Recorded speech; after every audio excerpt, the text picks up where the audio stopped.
Mga kwento ni Felmo.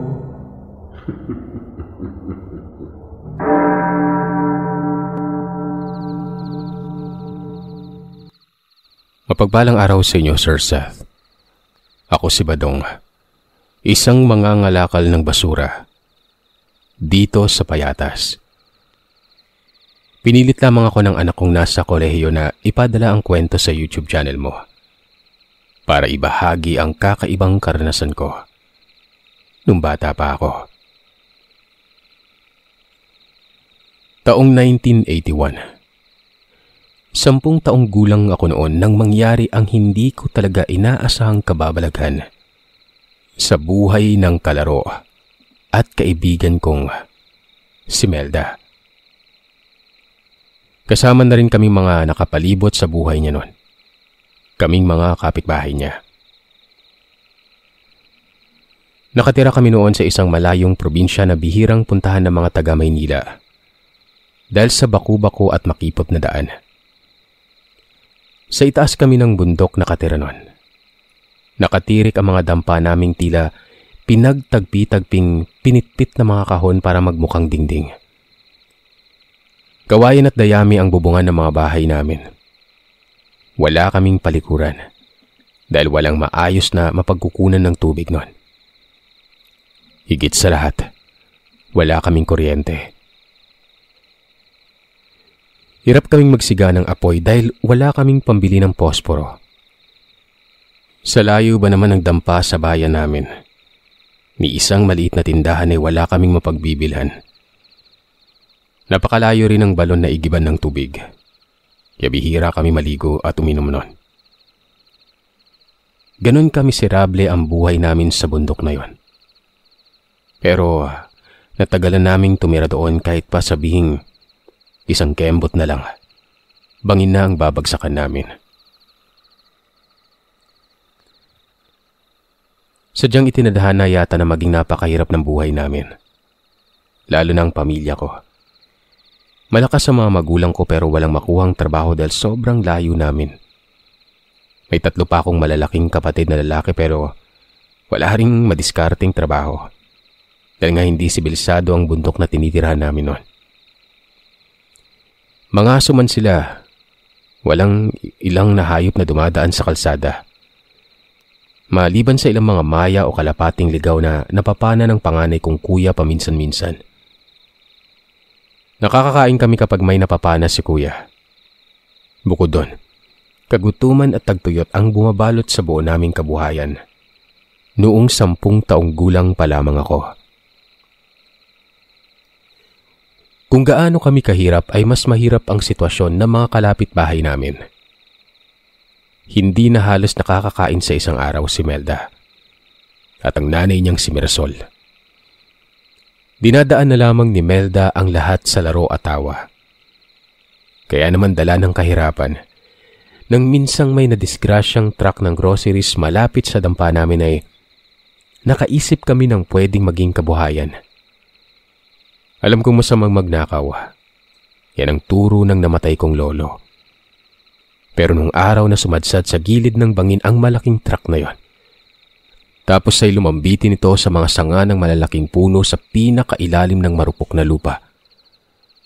Nagkanakawan ng grocery sa truck. Hindi pa uso ang salitang batang hamog nung araw. Ganun na ang galawan at diskarte naming magkakaibigan nung araw na yon. Nagnanakaw kami ng kung anong pwede naming makuha sa mga truck na ito. Pinaghahakot namin ang lahat ng pagkain at laman ng truck at inuwi namin sa aming mga dampa. Aakalain mong Pasko nung araw na nadisgrasya ang driver ng truck. Maraming nabuhay dahil sa pagkamatay niya. Malupit ang tadhana pero kung hindi namin gagawin yon, magugutom kami at mamamatay.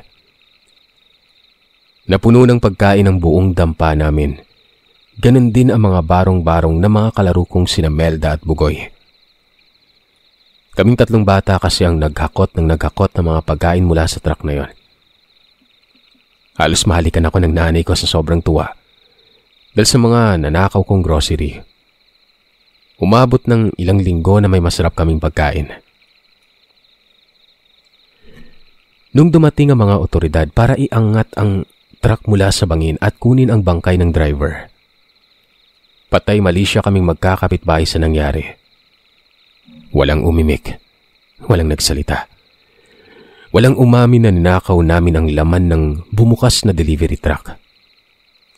Absuelto kami sa mga tanong ng mga pulis. Lumipas ang 3 linggo. Isang truck naman ng soft drinks ang nalaglag sa bangin na yon. Buhay at ligtas ang driver pero wala na siyang nagawa ng pagnanakawin namin ang halos kalahating laman ng truck niya. Case ng soft drinks ang ubod lakas naming inangat mula sa bangin. Magkaroon lamang kami ng maiinom sa bahay. Galit na galit ang driver nang kunin siya ng ambulansya. Tuwang-tuwa ako noon. Noon lamang ako nakatikim ng napakasarap na soft drinks. Magmula noon, palagi na kaming nag-aabang ng truck na madidisgrasya sa makipot na daanan ng bundok kung saan kami nakatira. Tuwing gabi, pinagdarasal ko noon na sana may mahulog ulit na truck sa bangin para may masarap na naman kaming pagkain na pamilya. At mukhang dininig ng Panginoon ang panalangin na yon. Sa pangatlong pagkakataon, isang maliit na sasakyan ang nahulog sa bangin.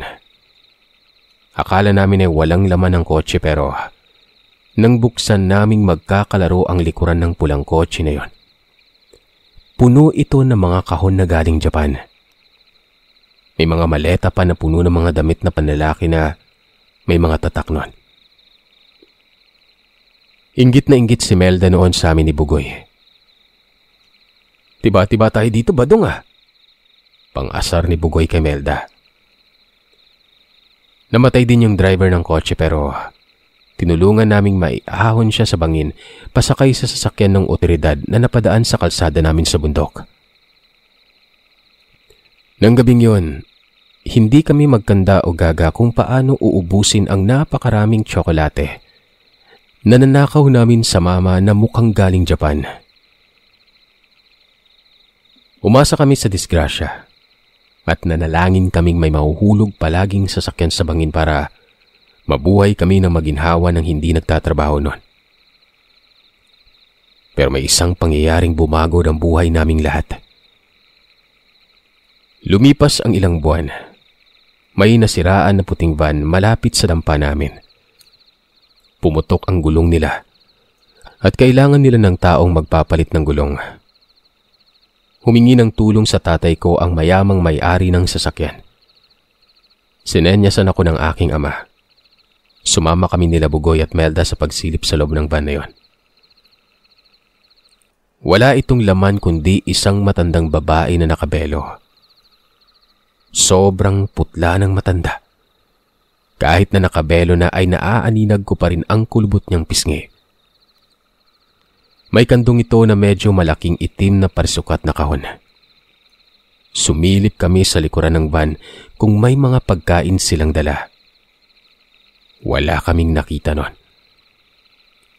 Nagtago kaming magkakaibigan sa likod ng van nang dumating ang tatay ko at sinimulan ang pagpapalit ng gulong nun. Hindi nagsasalita ang lalaking mukhang asawa ng matandang nakabelo. Panay ang tanong ng tatay ko sa lalaki pero mukhang hindi ito nakakaunawa ng Tagalog. O maaaring isa siyang bingi o pipe. Kaya hindi nagsasalita at sumasagot sa mga tanong. Mabilis na napalitan ng naflata na gulong. Walang sinabi ang lalaking nakaitim sa tatay ko. Nakita ko na lamang na inabutan niya ng pera si tatay. Tuwang-tuwa naman ang ama ko noon. Nagpaalam kami ng maayos sa matanda at sa lalaki. Umalis ang sasakyan nila patungo sa itaas pa ng bundok. Laking hinayang ko dahil wala kaming makuhang pagkain mula sa sasakyan pero nagulat ako nang makita kong tuwang-tuwa si Melda na tumatakbo pa uwi nun. Bit-bit ang itim na parisukat na kahon na kanina'y kandong ng matandang babae. Hinabol ko si Melda sa barong-barong nila at tinanong siya kung ano ang laman ng kahon na nanakaw niya. Nakaguhit ang nang-iinggit niyang mukha. Nakatitig sa akin habang binubuksan ang kahon na yon. Pareho kaming natulala ng ilang saglit bago namin naintindihan yung bagay na laman nito. Isang manikang walang mukha na tila tinahi lamang ng kamay ang nakita ko nun. Ang kakaiba sa manikang to, wala itong saplot. Kakulay ng balat ng tao ang balat nito. Inamoy ni Melda ang manika para suriin kung yari ba ito sa plastic o latex dahil makintab ang balat ng manikang yon. Napasigaw si Melda sa takot nang makita niyang may mga maliliit na butas at manipis na balahibo ang balat ng manikang ito. Bakit ka sumigaw, Melda? Gawa ata sa balat ng tao yung balat ng manika eh. Takot na bulong ni Melda sabay balik nito sa parisukat na sisidlan. Bakit mo kasi ninakaw yan? Ngayon matatakot ka sa laman.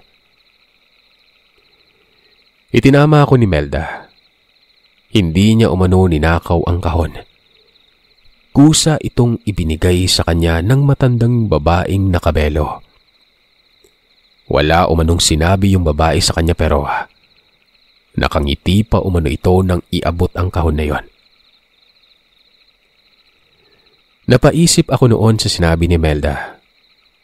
Siya kasi yung tipo ng kalaro ko noon na mapaggawa ng kwento. Kaya medyo pinaghinalaan ko ang sinabi niyang yon. Pero ramdam ko, ninakaw niya ang parisukat na kahon na may laman na manika. Dala ng takot ay kinuha ni Melda ang kahon at nagpunta siya sa tabi ng bangin para itapon ito. Pero agad ko siyang pinigilan. Baka may swerteng dala yung manika kaya binigay sa'yo. Napaisip si Melda noon. Matagal kaming nagtitigan ni Melda bago siya nagpasya na huwag nang itapon ng manikang ito. Nang sumunod na araw ay nagising na lamang ako sa lakas ng sigaw ng nanay ni Bugoy na si Aling Pedra.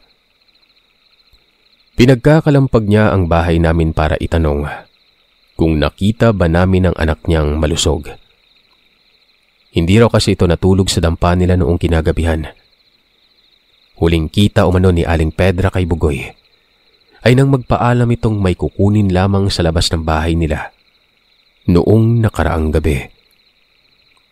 Sinilip ni Aling Pedra ang anak nang hindi pa ito bumabalik sa dampa nila. At nakita niya umano ito na tila akay-akay ng isang maitim na anino na hugis babae. Dala ng antok, pinaliwala ni Aling Pedra ang lahat ng yon. Paggising niya, wala na sa dampa nila sa Bugoy. Wala kaming nagawa ng kapatid ko kundi ang tulungan si Aling Pedra na hanapin ang anak niya. Sumilip kami sa bangin pero wala ito doon. Naglakad kami ng ilang kilometro pababa ng bundok pero hindi namin nakita si Bugoy. Naglakad din kami sa direksyon na sinasabi ni Aling Pedra, kung saan nakita niya si Bugoy na akay-akay ng aninong itim pero walang Bugoy kaming nahanap sa itaas ng bundok.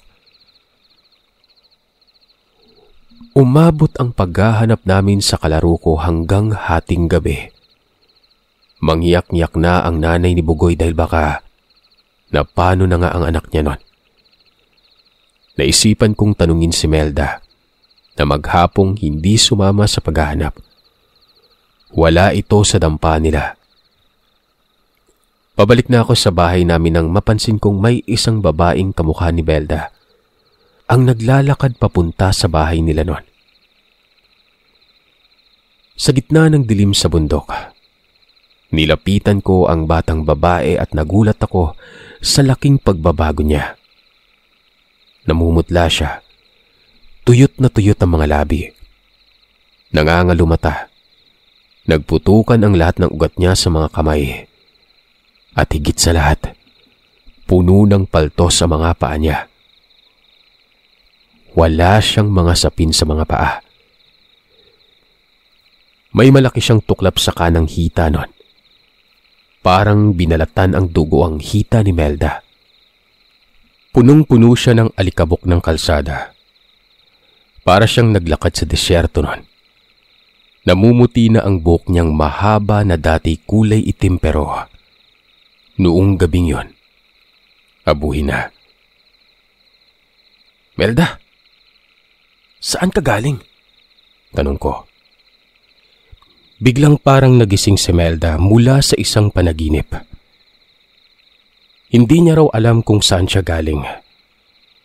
Doon niya lang naramdaman ang sakit ng mga paa at sugat niya sa hita nun. Ibinalita ko sa kanya na nawawala si Bugoy. Hindi umano niya alam kung nasaan si Bugoy nun. Para siyang galing sa malalim na panaginip. Hindi siya kasing daldal tulad ng nakasanayan namin sa kanya. Hinatid ko siya sa bahay nila. Sinalubong siya ng mura at palo ng nanay niya. Nagulat ako nang walang reaksyon na tinanggap ni Melda ang galit ng nanay niya nun. Tumungo siya sa maliit nilang altar. At nagulat ako nang makita kong nakatayo na sa altar ang manikang binigay sa kanya ng matanda. Nagsindi ng kandila si Melda gamit ang lighter mula sa bulsa niya. Saan galing yung lighter mo? Tanong ni Aling Mirasol. Pero hindi kumibo si Melda. Bakit ganyan ang itsura mo? Ang dumi-dumi mo, puro kasugat. Dumiskarte ka ba mag-isa? Usisa ng kanyang ina. Biglang umihip ang malamig na simoy ng hangin sa kabundukan. Nagagalit siya, sabi ni Melda. Sinong siya? Tanong ng kanyang ina. Babalikan niya raw tayong lahat. Kinilabutan ako sa nabanggit ni Melda. Napaisip ako pero bigla siyang sumigaw. Iba na ang timbre ng boses niya nun. Badong, umuwi ka na. May bagyong paparating. Sabihin mo sa nanay at tatay mo. Babala niya nun. Paano magkakabagyo ang init-init ng panahon ngayon? Umuwi ka na, Badong. May bagyong paparating. Ngayon na. Sinong nagsabi sa'yo niyan, ha? Yung matandang babaeng nakasuot ng belo. Natakot ako. Natigilan ng matagal sa narinig ko. Ibig sabihin nun, nagkita at nag-usap sina Melda at yung matandang nagbigay ng manika sa kanya. Napilitan akong maglakad ng ilang metro pa uwi pero hindi pa ako nakakapasok sa dampa namin. Bumuhos na agad ang makapal na ulan. Ulan na naging bagyo. Bagyong sumira sa mga dampa at barong-barong namin nun. Sa gitna ng kadiliman, sinagupa namin na parang basang sisiw ang biglaang pagdating ng bagyo. Tumagal ng halos 8 oras ang pagpatak ng malakas na ulan. Pagdating ng sumunod na araw, gulat na gulat kaming mag-anak nang makita namin ang dampa nila Melda na walang kasira-sira. Ni hindi man lamang ito mukhang nabasa. Walang bakas ng bagyo sa mga karton na dingding ng bahay nilang yari sa pawid at kawayang manipis. Sinilip namin ang loob ng dampa nila Melda pero walang tao noon. Bakit tuyong-tuyo ang bahay nila Marisol? Tanong ng nanay ko sa aming lahat. Baka nilagyan ng lona ni Aling Marisol itong dampa nila kagabi. Naagaw ng atensyon ko ang manikang nakatayo sa altar. Pero, nasaan kaya sina Melda at Marisol ngayon? Bakit wala sila dito sa bahay nila? Tanong ng mga magulang ko noon. Pati ang nanay ni Bugoy na si Aling Pedra ay alalang-alala pa rin sa hindi pa natatagpo ang anak. Tumila na ng bahagya ang bagyo nun. Hinanap namin sila Bagoy, Melda at Aling Marisol pero dumilim na muling lahat-lahat. Hindi namin sila natagpuan. Nang maghating gabi, naisipan kong mag-abang kay Melda. Naisip ko kasi na baka bumalik siya ulit tulad noong nagdaang gabi na nagbabala siyang magkakabagyo ng malakas pero umabot na ng 3:00 na madaling araw. Wala pa rin siya. Naisipan kong sumilip sa dampa nila Melda. Nang napansin ko na may ninggas ng apoy sa loob ng bahay nila. Nangilabot ako ng husto nang makita kong may matandang nakaitim na pantulog nun na may suot na belong puti na umiiyak sa harapan ng altar. Hawak-hawak nito ang manikang nababalutan ng balat ng tao. Umuusal ito ng orasyon. Isang lingwahe na tunog Latin. Umiiyak ang matandang yon. Hindi ko naiwasan ang hindi mapasigaw sa takot. Lalo na ng garalgal na umungot ang matanda. Ninakaw ni Melda ang manika ko. Sambit niya. Hindi ako nakakibo. Muli kong binalikan ang sinabi ni Melda at pinaliwanag sa matanda ang nalalaman ko. Ibinigay niya raw po yung manika kay Melda, sabi niya. Kapatid ng sinungaling ang magnanakaw. Galit niya nun. Parang may malakas na puwersa na tumulak sa akin papalabas ng dampa nila Melda. Huwampas ang katawan ko mula sa dampa papunta sa kalsada. Hindi ako kaagad nakatayo sa sakit ng balakang ko nun. Nangilabot na lamang ako nang parang lumulutang na lumabas ng dampa ang matandang maputla ang mukha. Magbabayad kayo mga magnanakaw. Hindi dapat ninakaw ni Melda ang manika ng tulad kong mangkukulam. Napapikit ako sa lakas ng hangin na dumapo sa mukha ko nun. Pagmulat ko, may isang malaking truck na sasagasa na sana sa akin sa gitna ng kalsada. Sumigaw ako ng saklolo. Narinig ko na lamang ang boses ng nanay ko at doon ako nagising sa katotohanan na kailangan ko nang tumayo. Hinila ako ng tatay ko bago pa ako nakabangon. Sumalpok ang truck sa kanang bahagi ng kalsada. Hindi ito nahulog sa bangin pero naglaglagan lahat ng laman nun. Mga kabaong. Pinagmumura ako ng driver nang bumaba ito ng truck. Bakit ka natutulog sa gitna ng daan? Tanong niya. Natutulog? Hindi po ako natutulog. Kausap ko yung matandang... Natigilan silang lahat sa sinabi ko. Pagkatapos ay pinagtawanan na ako. Wala raw akong kausap, sabi ng aking nanay at tatay. Tinulungan ng tatay ko ang driver na ibalik sa loob ng truck ang mga bagong gawang kabaong na i-deliver niya umano sa punerarya sa itaas ng bundok. Nang makaalis ang truck, bigla na lamang kaming nakarinig ng malakas na sigaw mula sa loob ng bahay namin. Tumatakbong iika-ika ang panganay kong kuya at nanginginig pa ng ituro ang kanang hita niya. Tila binalatan ng matalas na kutsilyo ang buong kanang hita ng kapatid ko nun. Yung matanda, mabilis niyang tinungkab yung balat ko sa hita.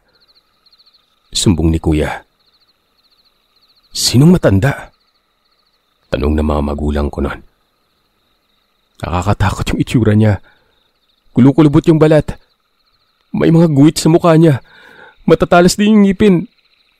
Mahaba yung ilong at baba. Pilit na inampat ng nanay ko ang dugoang hita ng kapatid ko. Nagmistulang pigi ng baboy ang hita ni kuya.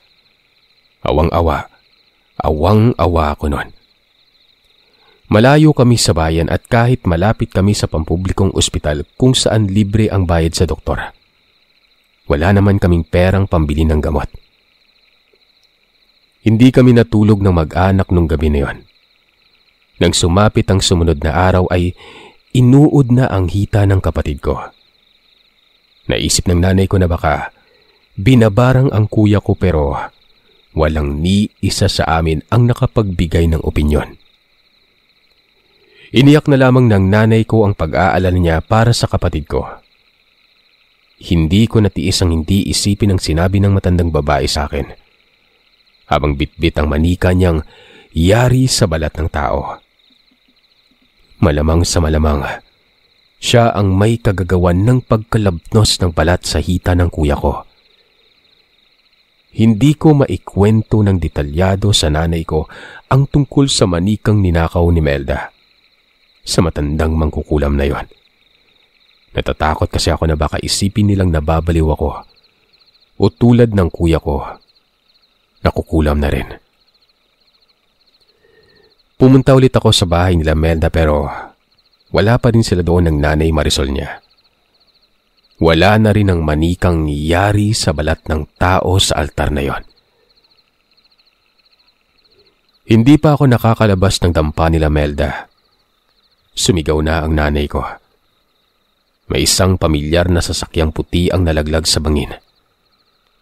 Isang puting van. Tulad ng nakagawian ay natuwa kami nung unang magkakapatid pero nang makita ni nanay at tatay ang sasakyan, pinigilan nila kaming magkakapatid na bumaba sa bangin para nakawin ang laman nun.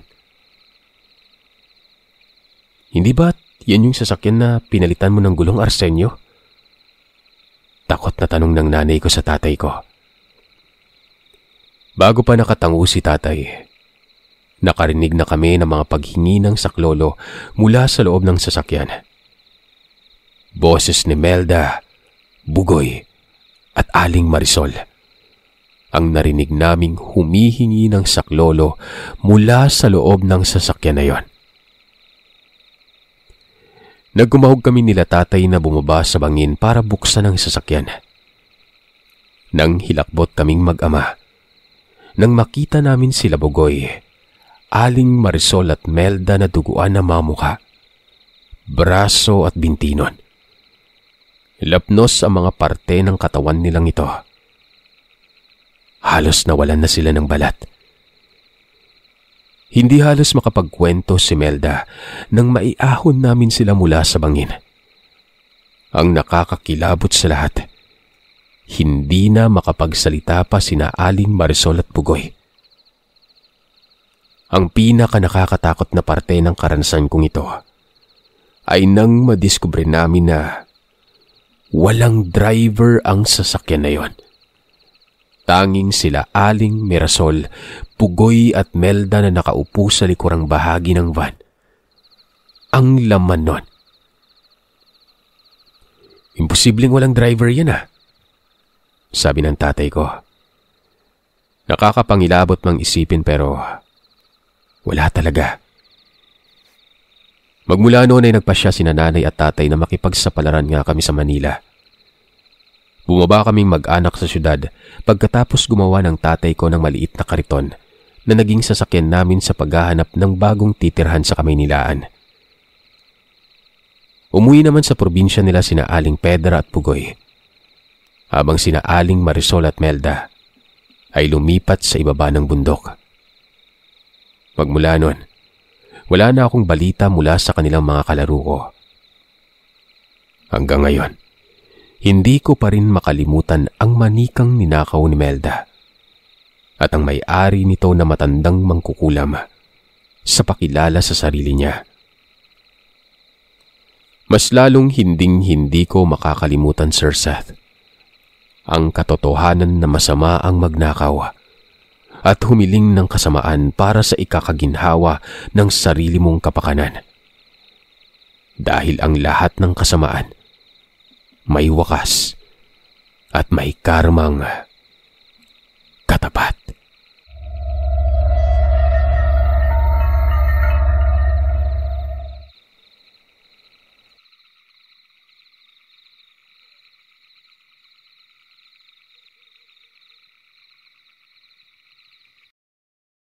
Maraming salamat mga kagiliw. Madako naman tayo sa shoutout request. Ano ba? Yung shoutout natin sa mga member bukas po Ngayon muna yung mga nag-message sa atin. Sir pa shoutout sila Romnick, Jebby at Dante na mga baho. Lagi namin inaabangan ng bawat upload. Hindi ko nababasahin yun Habang nagtatrabaho gumagawa ng timpura si Charlito from Gihulngan, Negros Oriental.